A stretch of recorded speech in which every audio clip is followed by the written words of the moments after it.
Okay, so in this question you're looking at half-life. Half-life is a scientific concept, but you can still do it without knowing anything about science.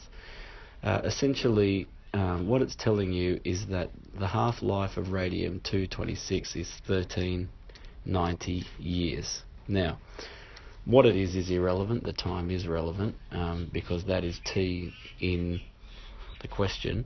It means that the rate of decay is proportional to the amount present. That phrase, rate of decay is proportional to the amount present, tells you the expression that dm dt is equal to minus km, and that, you'll remember, is the statement of exponential growth and decay. And half of any given quantity will decay in 1390 years. Now, the good thing about that is that we don't know what m0 is, and that's one of our variables in the model. M equals m0e to the minus kt. However, what we do know is the half-life, and the half-life is 1390 years, and at t equals 1390 years,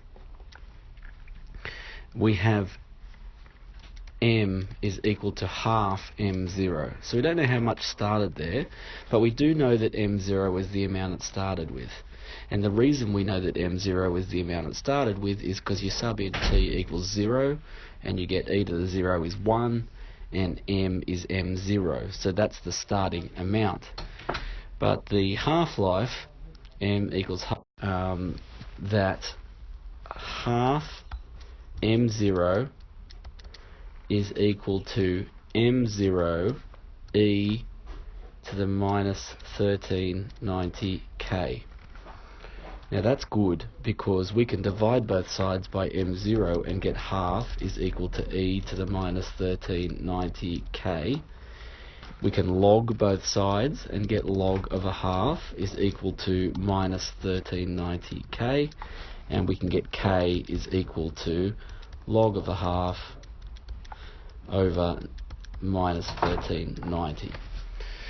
So that one there will give us a decimal value, and the decimal value is 0.000498. 99 actually when you round. Now, always make sure that you store that value, because we need to use that, because for big amounts that will have a big impact if we don't. So whilst we write a rounded answer, we keep the stored answer and use it for part 2. So that's the value of k. It says now, after how many years will 20% of the initial quantity remain, for part 2. So what that is actually saying is that m is equal to 20% of m0, which is better represented by 0.2 m0. And so this time we have the value of k, we have the value of m, and we've got 0.2 m0 is equal to m0 e to the minus kt. And this time we're looking for years, how many years, which is t. So we divide both sides by m0, and we get 0.2 is equal to e to the minus kt.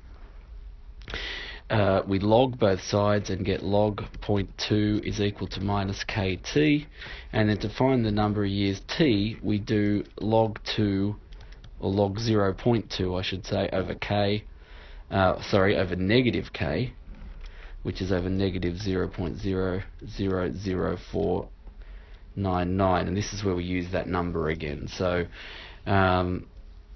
we have to solve that,